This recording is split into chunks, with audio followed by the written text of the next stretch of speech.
사돈, 몇 년 군번이세요?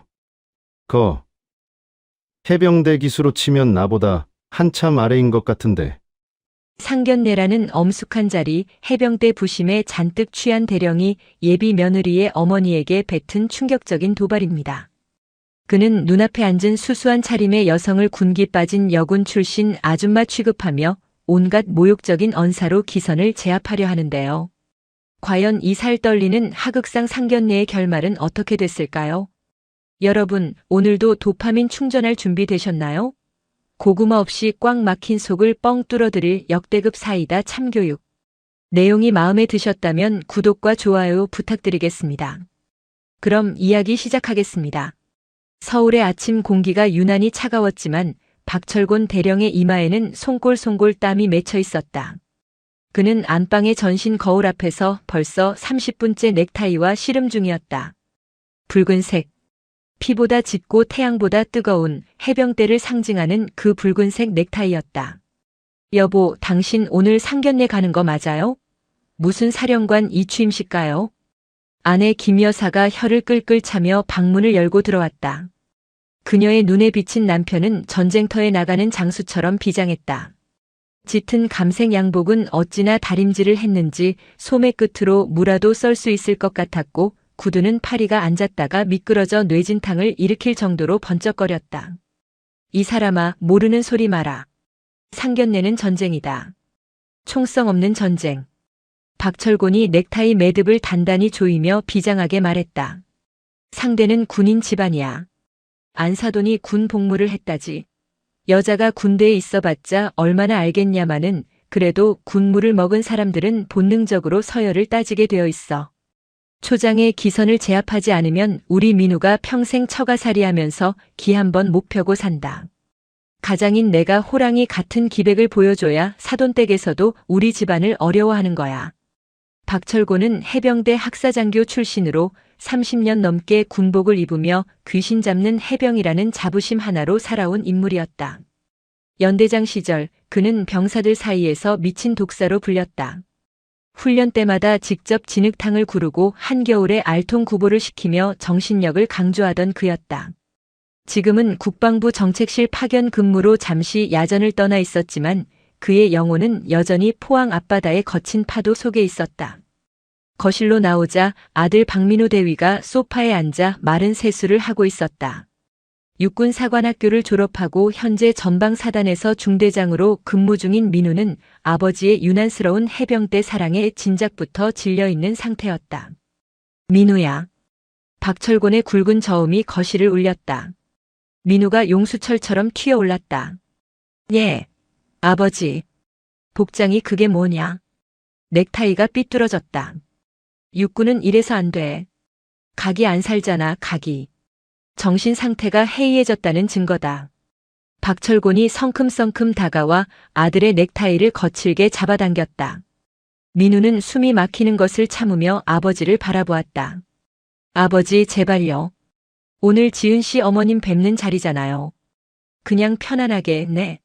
제발 평범한 아버지처럼 해주시면 안 돼요? 지은 씨 어머님 혼자 나오시는 거라 많이 긴장하실 텐데 아버지가 그렇게 군기 잡으시면 분위기만 어색해져요. 어허, 자식놈이 어디서 말대꾸야. 내가 내기 살려주려고 이러는 거다. 듣자 하니 사돈 어른은 일찍 돌아가시고 안사돈 혼자 딸을 키우셨다며? 거기다 군 출신이고. 보통 기 센 여자가 아닐 거다. 내가 아버지로서 그리고 군 선배로서 딱 중심을 잡아줘야 내가 장가 가서도 대우받는 거야. 알았어? 박철곤은 자신의 왼쪽 가슴 양복깃에 달려있는 금색 배지를 손가락으로 툭툭 쳤다. 해병대 앵카. 독수리와 별 그리고 닻이 어우러진 그 황금빛 문양은 그의 자존심이자 정체성이었다. 그리고 너 명심해라. 해병대는 앉으면 이빨, 서면 짜세, 돌아서면 긴바이다. 오늘 아버지가 화려한 이빨로 사돈댁 혼을 쏙 빼놓을 테니까 넌 그냥 가만히 있어. 박철곤은 현관 신발장에서 구두 주걱을 꺼내 들었다. 거울 속에 비친 그의 눈빛은 이글거리고 있었다. 오늘 상견례 장소는 용산에 있는 국방 컨벤션 센터 근처의 최고급 한정식 집이었다. 군인 공제회 할인이 되기도 했지만 무엇보다 국방부 근처라는 지리적 이점이 박철곤의 권위를 세워주기에 안성맞춤이었다. 엘리베이터가 내려가는 동안 박철곤은 끊임없이 입을 풀었다. 마이크 테스트. 하나, 둘, 셋, 넷. 필승. 좁은 엘리베이터 안이 그의 목소리로 쩌렁쩌렁 울렸다. 김 여사는 고개를 돌려버렸고 민우는 깊은 한숨을 내쉬며 닫히는 문에 비친 자신의 처량한 모습을 바라보았다. 오늘의 상견례가 피바람이 불 것 같은 불길한 예감이 뇌리를 스쳤다. 아버지는 모른다. 지은 씨가 자기 어머니에 대해 이야기할 때마다 묘하게 말을 아꼈다는 사실을. 그리고 지은 씨의 눈빛 속에 담겨있던 설명하기 힘든 단단함이 어디서 왔는지에 대해서도. 지하 주차장 검은색 대형 세단에 시동이 걸렸다. 엔진 소리가 맹수의 울음소리처럼 낮게 깔렸다. 박철곤은 운전대를 잡으며 비릿한 미소를 지었다. 자, 가자. 적진을 향해 돌격. 그것은 상견례가 아니라 적의 고지를 점령하러 가는 지휘관의 출정식이었다. 국방부 인근은 주말임에도 불구하고 묘한 긴장감이 감돌았다. 제복을 입은 군인들이 오가고 담장 너머로는 거대한 국방부 청사가 위압적으로 솟아있었다. 박철곤은 익숙한 솜씨로 한정식집 발렛 파킹 구역에 차를 댔다. 주차 요원이 다가오자 그는 차 창문을 내리고 짐짓 거만한 표정으로 차 키를 건넸다. 차 조심해. 범퍼에 흠집 하나라도 나면 자네 월급으로도 못 막아. 네. 알겠습니다. 어서 오십시오. 주차 요원의 깍듯한 인사를 뒤로하고 박철곤은 가족들을 이끌고 식당 입구로 향했다. 입구에는 예약자 명단이 적힌 칠판이 세워져 있었다. 12시 매화실 박철곤 대령님 상견례. 자신의 이름 뒤에 붙은 대령이라는 두 글자가 박철곤의 어깨를 더욱 으쓱하게 만들었다. 그는 칠판을 툭 치며 민우를 돌아보았다. 봤냐? 사회에서도 이 계급장이라는 게 먹히는 거야. 내가 예약할 때 일부러 관등 성명을 댔지. 그랬더니 제일 좋은 방으로 빼주더구나. 이게 다 아버지가 쌓아온 덕이다. 민우는 쓴웃음을 지으며 고개를 끄덕였다. 사실 이 식당은 군인들이 주 고객이라 계급을 밝히는 게 흔한 일이었지만 굳이 아버지의 기분을 망칠 필요는 없었다. 안내를 받아 들어간 매화실은 고풍스러운 인테리어로 꾸며져 있었다. 창밖으로는 잘 가꿔진 정원이 보였고 은은한 가야금 산조가 스피커를 통해 흘러나오고 있었다. 약속 시간은 12시.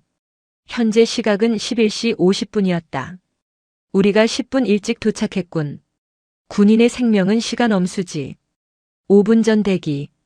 이게 기본이야. 박철곤이 상석인 안쪽 자리에 털썩 앉으며 말했다. 김 여사와 민우도 자리에 앉았다.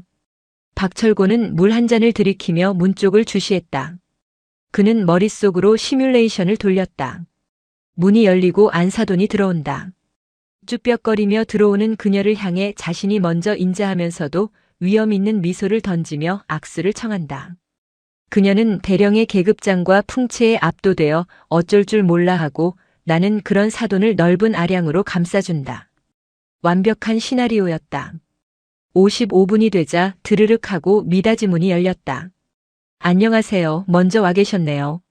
상냥한 목소리와 함께 며느리 될 김지은이 먼저 들어왔다. 단정한 원피스 차림의 지은은 긴장한 기색이 역력했다. 그리고 그 뒤로 오늘의 또 다른 주인공인 지은의 어머니 이지선이 모습을 드러냈다. 박철곤의 눈이 매처럼 이지선을 훑었다. 첫인상은 실망과 안도가 교차했다. 그녀는 지극히 평범했다. 아니, 평범하다 못해 조금 초라해 보이기까지 했다. 색이 바랜 듯한 베이지색 니트 카디건에 펑퍼짐한 면바지. 화장기 하나 없는 얼굴에는 세월의 주름이 자글자글했고 머리는 검은색 고무줄로 대충 묶어 올린 상태였다. 손에는 명품 백 대신 낡은 천가방이 들려 있었다. 군 출신이라더니 제대한 지 한참 돼서 군기라고는 다 빠져버린 동네 아줌마로군. 박철곤은 속으로 쾌재를 불렀다. 상대는 전혀 위협적이지 않았다. 기가 새 보이기는커녕 목소리 한 번 크게 내면 주눅 들어서 눈물이나 짤 것 같은 유약한 인상이었다. 그는 자리에서 일어나며 짐짓 호탕하게 웃었다. 아이고 어서 오십시오. 사돈 어른 되실 분이시군요. 박철곤입니다. 그가 소뚜껑만 한 손을 내밀었다. 이지선은 잠시 그 손을 바라보더니 조심스럽게 맞잡았다. 그녀의 손은 따뜻했지만 거칠지 않았다. 네, 안녕하세요. 지은이 어미 되는 이지선입니다. 초면에 신뢰가 많습니다. 목소리마저 작고 나긋나긋했다. 박철곤은 소나귀에 힘을 꽉 주며 위아래로 강하게 흔들었다. 일종의 기싸움이었다. 이지선은 미간을 살짝 찌푸리는 듯 하더니 별다른 저항 없이 그의 손짓에 따라 흔들렸다. 앉으시죠, 앉으시죠. 여기 상석으로 모시겠습니다. 박철곤은 자신이 주인이라도 되는 양자리를 배정했다. 본래 상견례 예절상 입구에서 먼 쪽이 상석이고 먼저 온 사람이 안쪽에 앉아 있는 것이 맞지만 그는 은근슬쩍 자신이 문을 바라보는 가장 중심 자리를 차지하고 있었다. 아니에요. 저희가 늦게 왔는데 입구 쪽에 앉겠습니다. 이지선이 사양하며 문 쪽 의자를 빼려 했다. 에이, 아닙니다. 군인 정신, 연장자와 부녀자 우대, 제가 또 해병대 아닙니까? 해병대는 약자를 보호하는 정의의 사도입니다. 어서 안쪽으로 가시죠. 박철곤의 강권에 못 이겨 이지선과 지은은 안쪽 자리에 앉았다. 민우와 김 여사는 박철곤의 눈치를 보며 맞은편에 착석했다. 팽팽해야 할 상견례 테이블의 균형은 이미 박철곤 쪽으로 완전히 기울어져 있었다. 음식은 제가 미리 코스로 시켜놨습니다. 이 집이 갈비찜을 잘하는데 뭐 입에 맞으실지 모르겠네요. 군에 계셨다니 아무거나 잘 드시겠지만 허허. 박철곤이 너스레를 떨며 물티슈로 손을 닦았다. 이지선은 그저 옅은 미소를 지으며 신경 써주셔서 감사합니다라고 짧게 답할 뿐이었다. 박철곤은 확신했다. 오늘 이 자리는 자신의 동무대가 될 것이라고. 전체 요리로 호박죽과 계절 샐러드가 나오자 박철곤은 본격적으로 시동을 걸었다. 그는 직원에게 소주 한 병을 주문했다. 아버지, 대낮부터 술은 좀. 민우가 난처한 표정으로 말렸지만 박철곤은 손을 휘휘 저었다. 사돈 만나는 좋은 날에 술 한 잔이 빠지면 섭섭하지. 사돈 어른도 한 잔 받으시죠? 군대 있을 때 회식 많이 해보셨을 거 아닙니까? 여군들이 또 술 하나는 끝내주게 마시던데. 이지선은 정중하게 손을 가로저었다. 아니요, 저는 괜찮습니다. 술을 잘 못해서요. 애인, 군 출신이 술을 못한다? 이거 거짓말 아닙니까? 제가 알기로 여군 하사관들이나 장교들, 남자들 틈바구니에서 버티려면 깡소주를 들이켜야 한다던데. 혹시 내숭 떠시는 거 아닙니까? 하하. 무례한 농담이었다. 지은의 얼굴이 홍당무처럼 빨개졌고 김 여사가 식탁 밑으로 남편의 정강이를 걷어찼지만 박철곤의 가죽 구두에는 아무런 타격도 주지 못했다. 정말 못합니다. 체질상 안 받아서요. 이지선은 여전히 차분했다. 그녀는 죽을 한 숟가락 떠서 입에 넣으며 시선을 아래로 깔았다. 박철곤은 그 모습이 자신을 어려워해서 눈을 피하는 것이라고 착각했다. 그는 자작으로 소주잔을 채우고 털어넣었다. 그 소리가 방 안을 울렸다. 뭐 좋습니다. 강요는 안 하죠. 요즘 군대가 어디 군대입니까?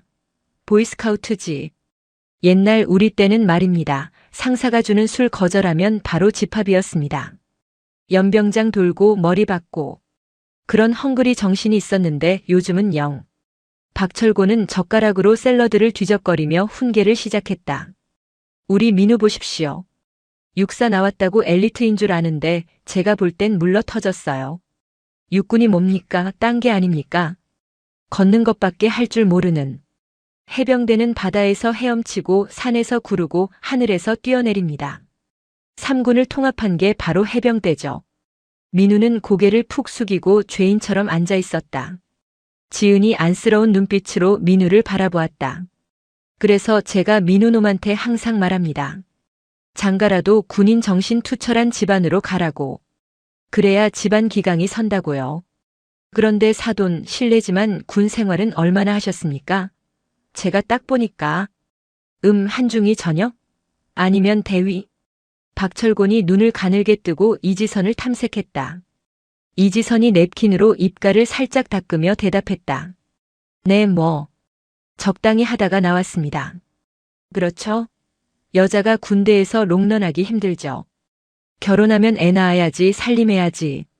군대가 또 워낙 박봉이고 험하니까. 병관은 뭐셨습니까?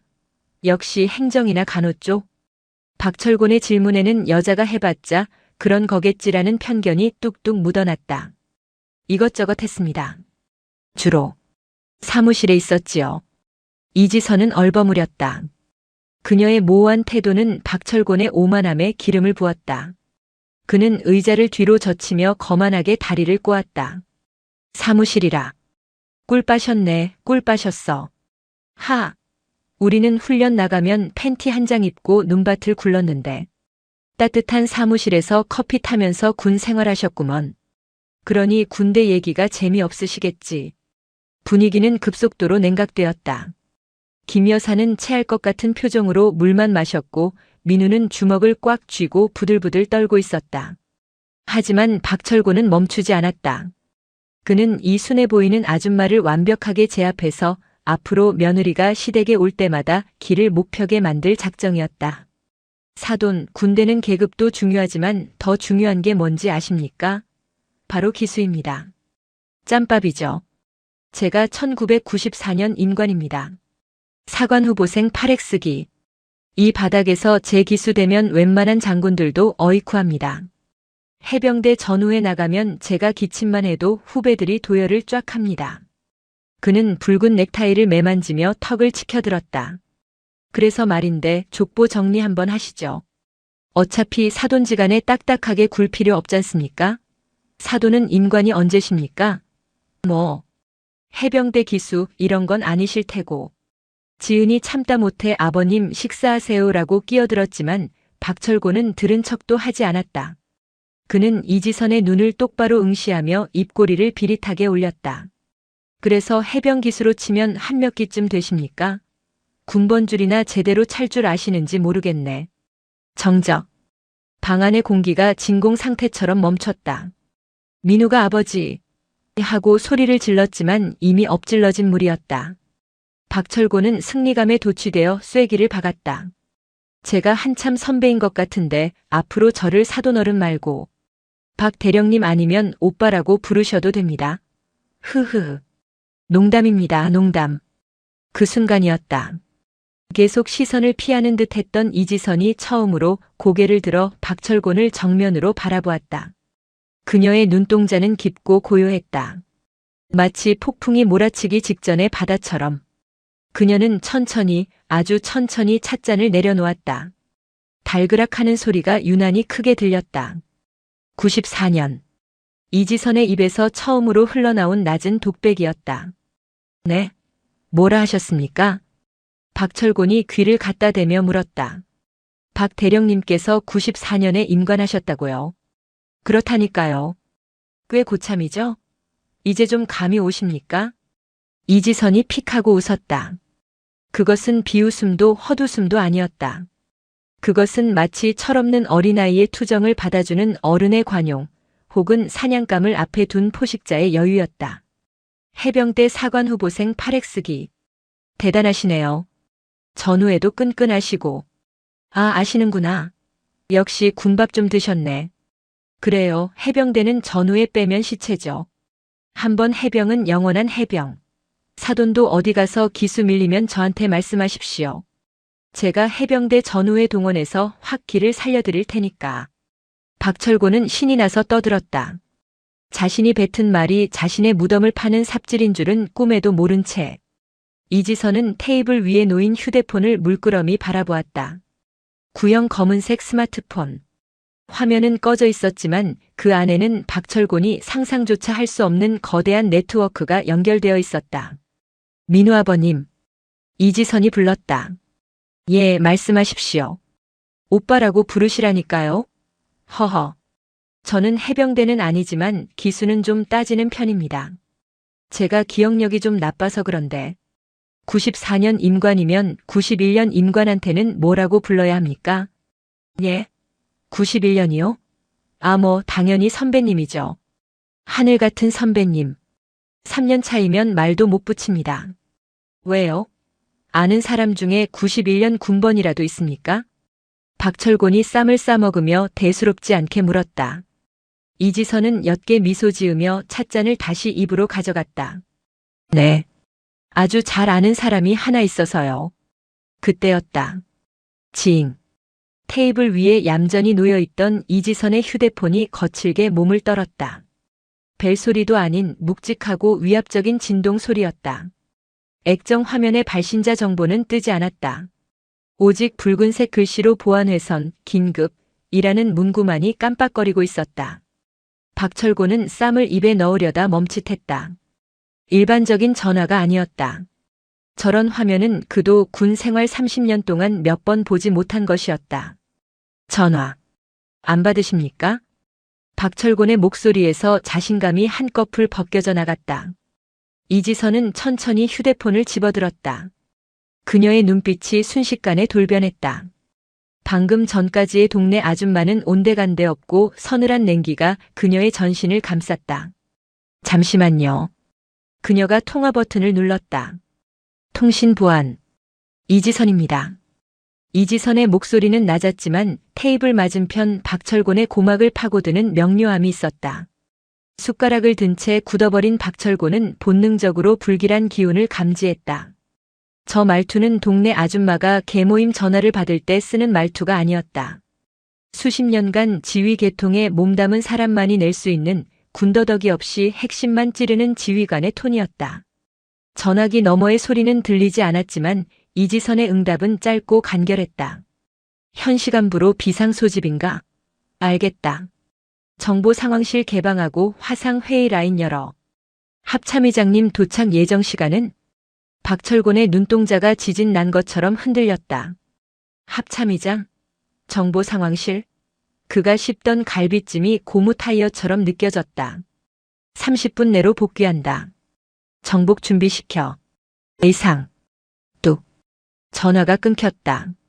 이지선은 휴대폰을 테이블 위에 내려놓지 않고 다시 가방에 넣었다. 그리고 고개를 들어 박철곤을 보았다. 그녀의 눈빛은 더 이상 온화한 어머니의 눈이 아니었다. 적의 동태를 살피는 냉철한 정찰병, 아니 그 모든 정보를 통합해 결단을 내리는 지휘관의 눈빛이었다. 사돈? 무슨 안 좋은 일이라도? 박철곤이 떨리는 목소리로 물었다. 아닙니다. 회사 일입니다. 이지선은 회사라고 둘러댔지만 박철곤은 바보가 아니었다. 대한민국에서 합참의장을 언급하는 회사는 없다. 그때였다. 쾅! 미닫이 문이 부서져라 열렸다. 예의 바르게 드르륵 열리는 것이 아니었다. 긴급 상황 시 지휘관에게 보고하기 위해 뛰어오던 관성이 그대로 문에 전달된 소리였다. 필승! 아니 충성! 방 안으로 뛰어든 건 훤칠한 키의 육군 대위였다. 숨이 턱끝까지 차올랐음에도 그의 자세는 흐트러짐이 없었다. 군복의 줄은 날카로웠고 가슴에는 국방부 직할 부대 흉장이, 어깨에는 초록색 견장이 빛나고 있었다. 그는 박철곤 대령이나 다른 가족들은 거들떠보지도 않았다. 오직 이지선 단 한 사람만을 향해 시선을 고정했다. 사령관님, 1군단 지역 국지 도발 징후 포착. 합참 및 국방정보본부 전 직원 비상 소집입니다. 관용 차량 현관에 대기시켰습니다. 박철곤은 자신의 귀를 의심했다. 사령관님? 지금 이 새파란 대위가 내 사돈한테 사령관님이라고 한 건가? 정보본부? 이지선이 천천히 자리에서 일어났다. 그녀가 일어서는 동작은 느렸지만 그 순간 방 안의 공기 흐름이 바뀌었다. 낡은 카디건과 면바지 차림이었지만 박철곤의 눈에는 그녀가 화려한 정복을 입은 거인처럼 보였다. 김대위, 보고가 늦다. 상황 발생 5분 지났어. 죄송합니다. 보안 회선 연결 대기하느라 지체되었습니다. 이지선은 한숨을 짧게 내쉬며 지은을 바라보았다. 지은아, 미안하다. 엄마가 급하게 가봐야 할 것 같아. 상견례 자리인데. 정말 미안해. 아니에요, 엄마. 어서 가보세요. 큰일 아니었으면 좋겠네. 지은은 익숙한 듯 고개를 끄덕였다. 이지선은 다시 박철곤을 향해 고개를 돌렸다. 박철곤 대령님. 그녀가 박철곤을 불렀다. 이번에는 사돈이 아니었다. 박철곤은 반사적으로 자리에서 벌떡 일어났다. 엉덩이가 의자에서 떨어지는 속도가 빛보다 빨랐다. 네. 예. 아까 해병대 기수 물으셨죠? 제가 기억력이 좀 돌아왔네요. 이지선이 부관 김대위에게 손짓했다. 김대위는 기다렸다는 듯 서류 가방에서 검은색 가죽 케이스를 꺼내 이지선에게 건넸다. 그녀는 케이스를 열어 테이블 위에 올려두었다. 그곳에는 그녀의 신분증과 함께 금속으로 된 계급장이 번쩍이고 있었다. 무궁화 받침 속에 박힌 2개의 별. 소장. 박철곤의 입이 떡 벌어졌다. 턱이 빠질 것 같았다. 대령인 자신보다 정확히 2단계 위. 사단장급 지휘관. 그것도 정보병과의 실세인 국방정보본부 소속 투스타. 군대에서 대령과 소장의 차이는 직장 상사와 부하 직원의 차이가 아니었다. 그것은 신과 인간의 차이였다.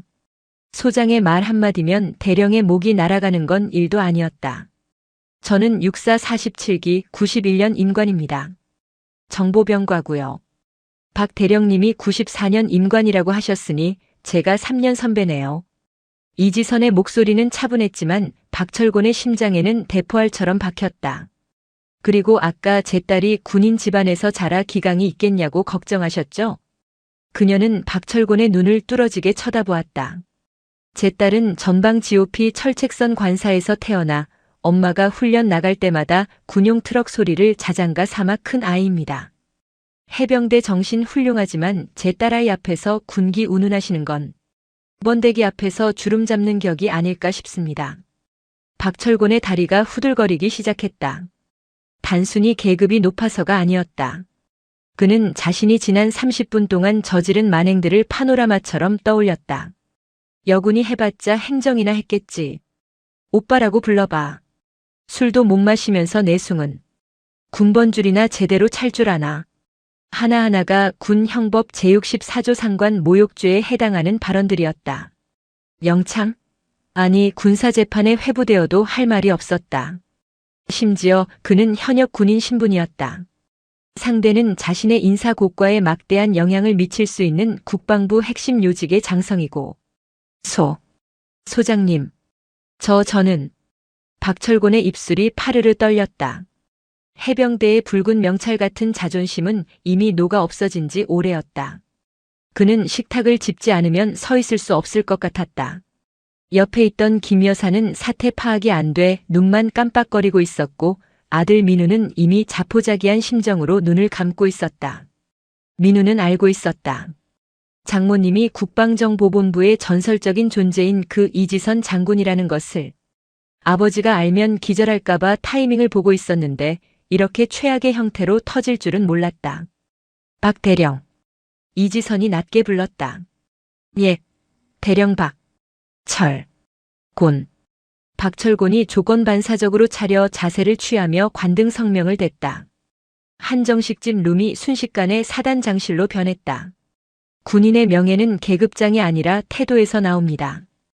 해병대 앵카가 부끄럽지 않게 행동하십시오. 사적인 자리에서 민간인을, 그것도 사돈 될 사람을 하급자 다루듯 하는 건 어느 나라 군대 예절입니까? 시정하겠습니다. 죄송합니다. 제가 눈이 삐어서. 아니, 잠시 정신이 나가서. 박철곤은 쥐구멍이라도 찾고 싶었다. 식은땀이 등줄기를 타고 흘러 엉덩이골까지 적셨다. 그리고 민우군. 이지선이 민우를 보았다. 민우가 벌떡 일어나 경례를 올렸다.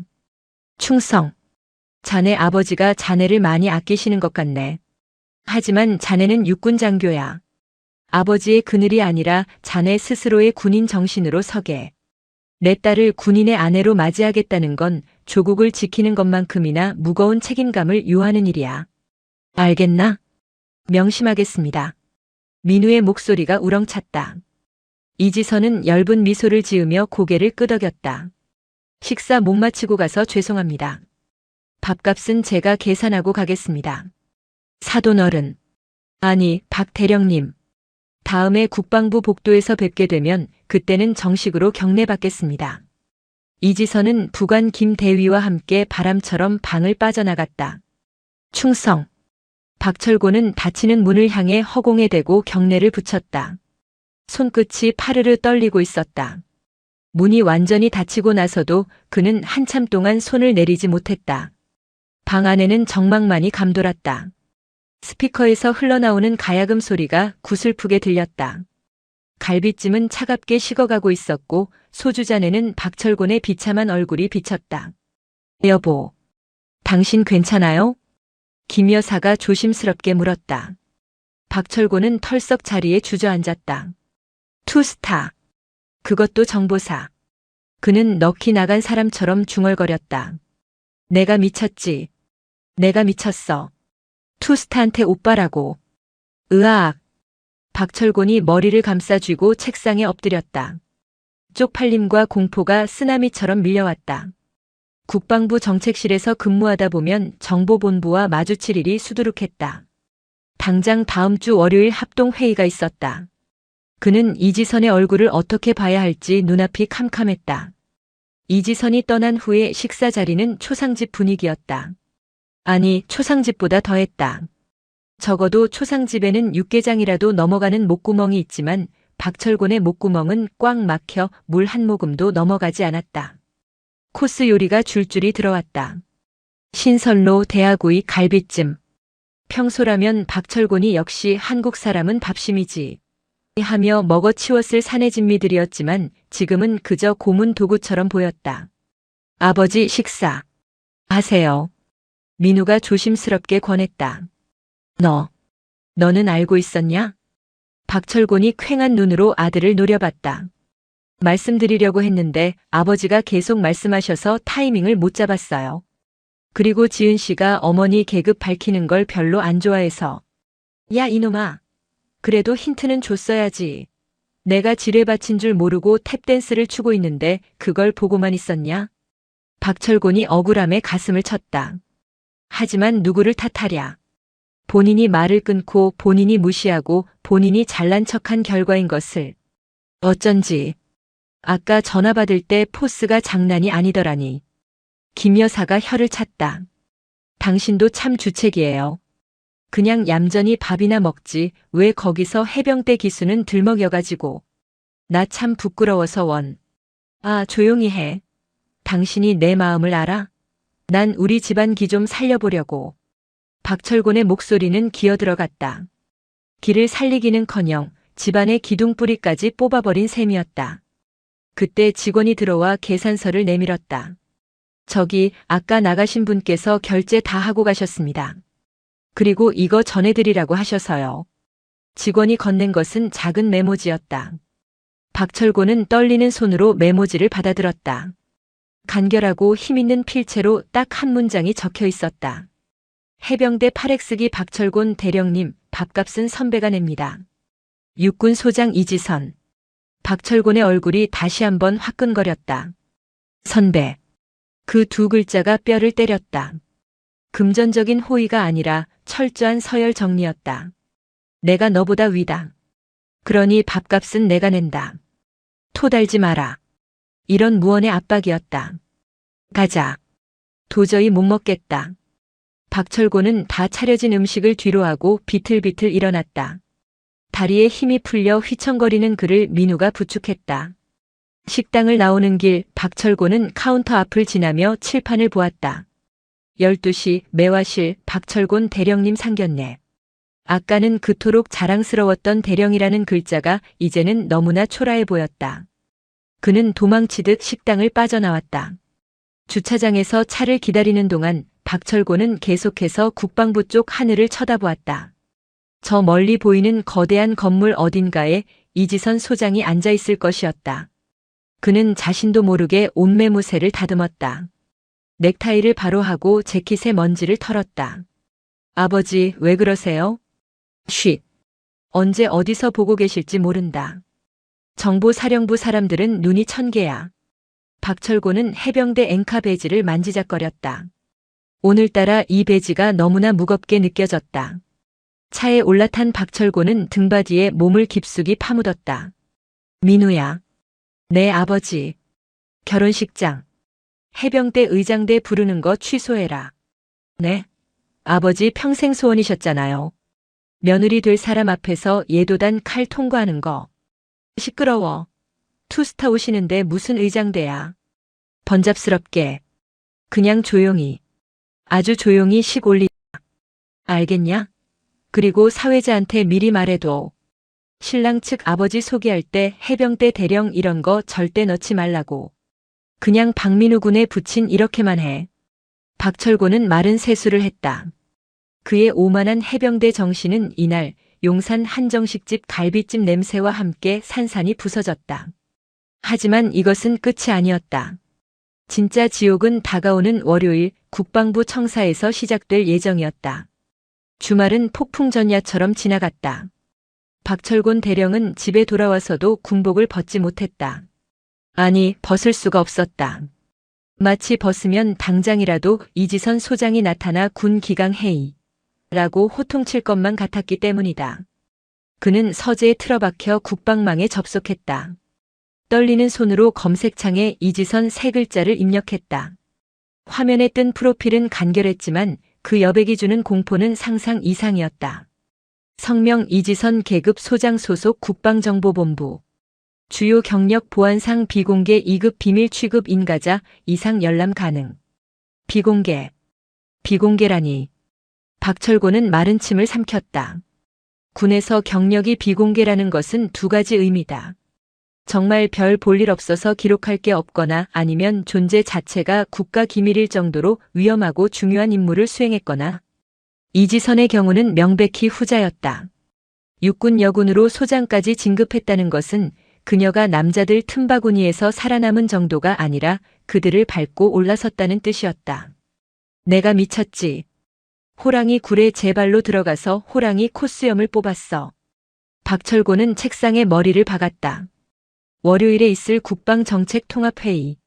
그 자리는 각군 본부와 국방부 직할 부대의 주요 실무자들이 모여 현안을 논의하는 자리였다. 해병대 대표는 박철곤이었고 정보본부 대표는 당연히 그녀일 확률이 높았다. 일요일 밤 박철곤은 잠을 설쳤다. 꿈속에서 그는 이등병이 되어 있었다. 연병장에서 해병대 기수 열외를 외치며 오리걸음을 걷고 있는데 교관 모자를 쓴 이지선 소장이 나타나 박훈병 목소리가 작다. 해병대 정신이 고작 이거냐? 라며 채찍을 휘두르는 악몽이었다. 으헉. 비명을 지르며 깨어난 월요일 새벽 4시. 박철곤은 욕실로 달려가 찬물로 세수했다. 거울 속에 그는 며칠 사이 10년은 늙어 보였다. 그는 비장한 마음으로 정복을 꺼냈다. 다림질은 이미 어제 10번도 넘게 해서 날이 서다 못해 손이 베일 지경이었다. 구두는 거울 대용으로 써도 될 만큼 닦아놓았다. 민우야. 출근 준비를 하는 아들을 붙잡았다. 너, 장모님 되실 분. 평소 성격이 어떠시냐? 뒤끝. 있으시냐? 글쎄요. 지은 씨 말로는 공과 사가 확실하신 분이래요. 일할 때는 칼 같으신데 사적인 감정을 업무에 개입시키지는 않으신다고. 그게 더 무서운 거야. 차라리 화를 내면 낫지. 웃으면서 결제판 반려시키면 그게 진짜 지옥이다. 박철곤은 우황청심한 하나를 씹어 삼키고 현관을 나섰다. 국방부로 향하는 발걸음이 도살장에 끌려가는 소처럼 무거웠다. 용산 국방부 청사대회의실. 오전 9시 정각에 시작되는 회의였지만 박철곤은 8시 20분에 도착해 자리에 앉아 있었다.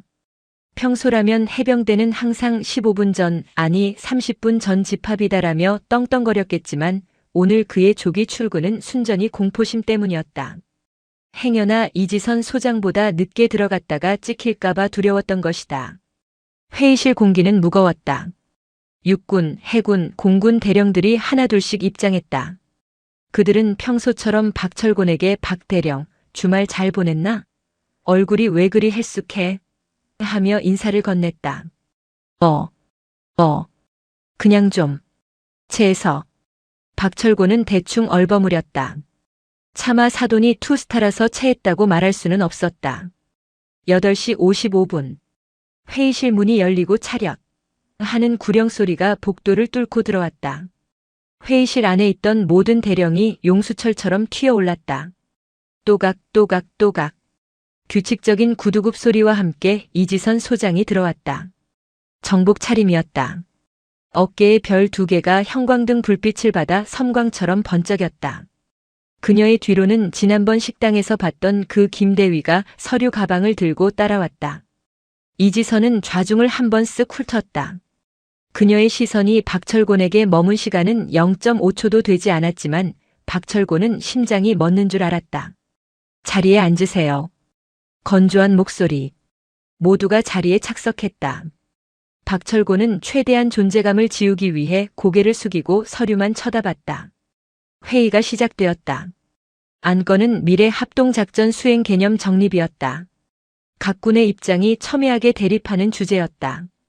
육군은 지상작전 위주를, 해군은 해상 통제권을 주장했다. 그리고 박철곤의 차례가 왔다. 다음은 해병대 의견 청취하겠습니다. 박철곤 대령님, 사회자가 호명했다.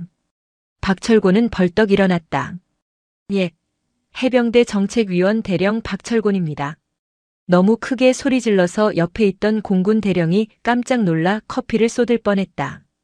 이지선은 무표정한 얼굴로 턱을 괴고 박철곤을 바라보았다. 저희 해병대는 상륙작전이 그 효율성을 위해 독자적인 평소라면 사자후를 토해냈을 박철곤이었지만 오늘은 말이 자꾸 꼬였다. 이지선의 눈빛이 마치 레이저 조준경처럼 자신의 미간을 겨누고 있는 것 같았다. 독자적인 지휘 통제 시스템을 구축해야 한다고 생각합니다. 발표를 마치고 앉으려는데 이지선의 목소리가 들려왔다. 박 대령. 예, 소장님. 박철곤이 다시 튀어올랐다. 제출한 보고서 3페이지 2번째 문단 보시죠.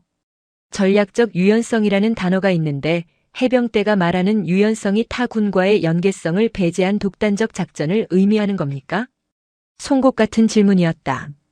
박철곤은 등에서 식은땀이 흘렀다. 아닙니다. 연계성을 강화하는 측면에서. 그렇다면 5페이지 예산 편성안은 모순이군요.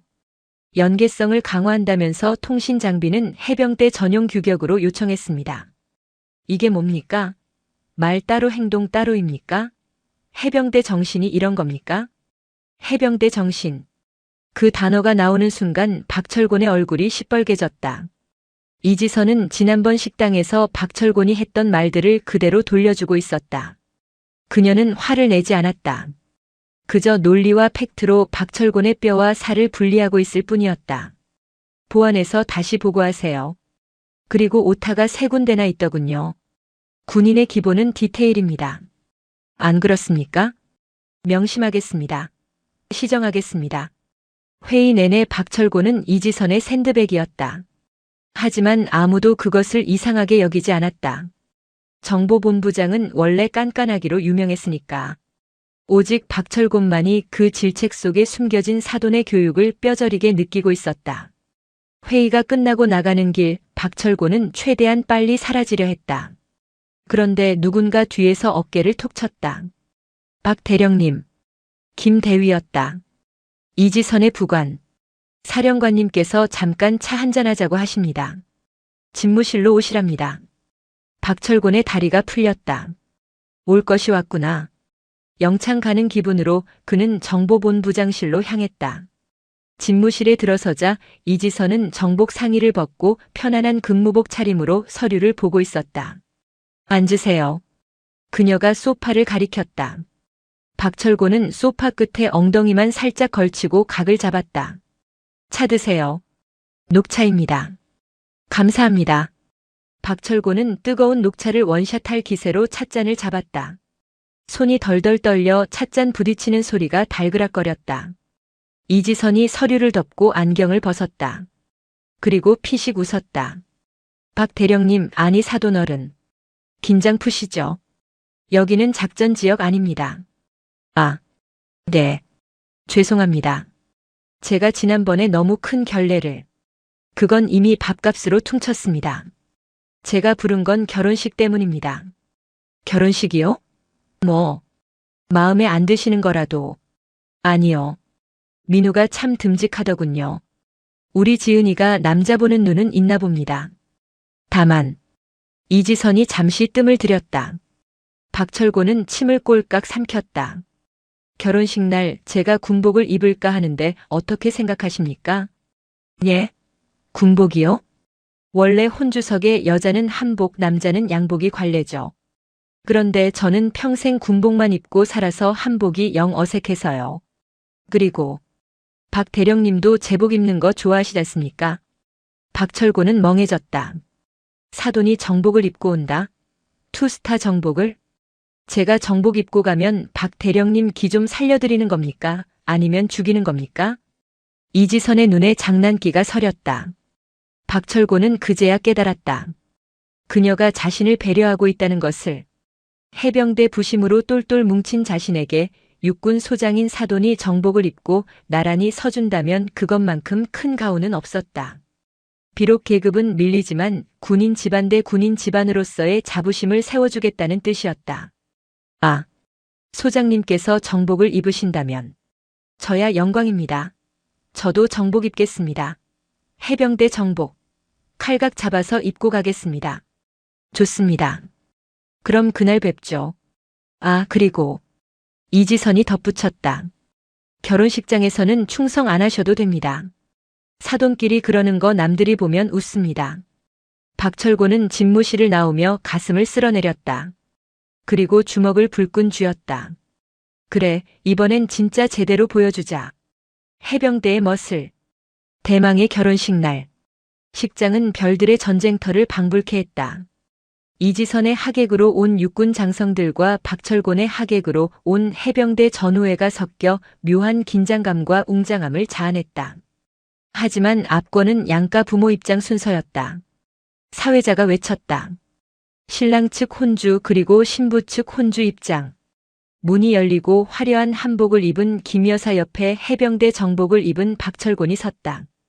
그리고 그 맞은편에는 육군 정복을 완벽하게 갖춰 입은 이지선 소장이 섰다. 어깨의 견장과 가슴의 약장들이 샹들리의 조명을 받아 눈부시게 빛났다. 하객들 사이에서 탄성이 터져나왔다. 와, 대박이다. 장모님이 투스타야? 해병대 대령이랑 육군 소장? 이 집안 건드리면 뼈도 못 추리겠네. 박철곤은 긴장했다. 수많은 눈이 자신들을 보고 있었다. 그는 이지선과 눈을 마주쳤다.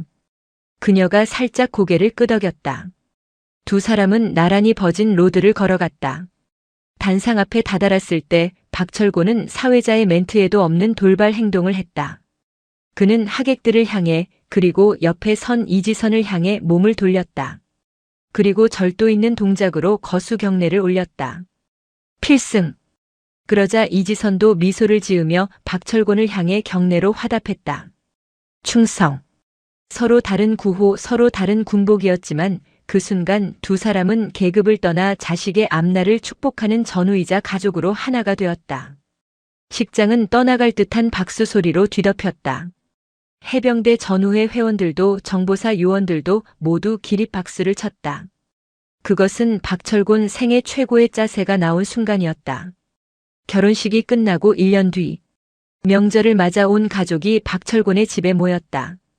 분위기는 예전과는 사뭇 달라져 있었다. 거실 소파 상석에는 이지선이 앉아 과일을 먹고 있었고 박철곤은 앞치마를 두르고 부엌에서 전을 부치고 있었다. 사돈, 전이 좀 탑니다. 불 조절 잘하셔야죠. 이지선이 거실에서 농담을 던졌다. 아, 예. 지금 중불로 조정했습니다. 노릇노릇하게 구워서 대령하겠습니다. 박철곤이 뒤집개로 경례를 붙이며 대답했다. 김 여사는 옆에서 배를 잡고 웃었다. 예전 같았으면 남자가 부엌에 들어가는 거 아니다라며 호통쳤을 박철곤이 이제는 자발적 취사병이 되어 있었다. 민우와 지은은 그 모습을 보며 흐뭇해했다. 아버지가 변하셔도 너무 변하셨어. 우리 엄마가 좀 무섭긴 하지. 그때 박철곤의 휴대폰이 울렸다. 해병대 전우회 후배였다. 필승. 선배님, 이번 주말에 해병대 기수별 체육대회 있는데 나오십니까? 박철곤은 부엌 쪽을 힐끔 보았다. 이지선이 흐뭇하게 TV를 보고 있었다. 그는 목소리를 낮춰 소근거렸다. 야, 못 간다. 이번 주말에 사돈어른 오셔서 김장하신단다. 내가 배추 절여야 돼. 예? 선배님, 그게 무슨 말씀입니까? 귀신 잡는 해병이 배추를 절이다니요. 임마, 넌 몰라. 귀신 잡는 해병 위에 별 잡는 여사가 계시다. 끊어. 박철고는 전화를 끊고 잘 구워진 동태전을 접시에 담아 거실로 나갔다. 소장님, 아니 사돈어른. 안주 나왔습니다. 약주 한잔 하시겠습니까? 좋죠. 박 대령님이 따라주시면 영광입니다. 이지선이 웃으며 잔을 내밀었다. 박철고는 두 손으로 공손하게 술을 따랐다. 위하여. 술잔이 부딪히는 소리가 경쾌하게 울렸다. 계급장은 떼어졌지만 가족이라는 더 단단한 끈으로 묶인 두 사람. 박철곤의 해병대 앵카는 여전히 가슴에 달려 있었지만 이제 그 앵카는 오만함이 아니라 가족을 지키는 닻이 되어 깊고 단단하게 내려져 있었다. 근데 사돈, 솔직히 말해보십시오. 제가 파렉스기인데. 사돈은 훈련소 때 고생 안 하셨죠? 술 기운이 오르자 박철곤의 기수 본능이 또 꿈틀거렸다. 박 대령님? 이지선의 눈썹이 꿈틀했다. 농담입니다. 충성. 전 붙이러 가겠습니다. 박철곤이 후다닥 부엌으로 도망쳤다. 거실에는 웃음소리가 끊이지 않았다. 이것이 바로 진정한 합동작전의 성공적인 결말이었다.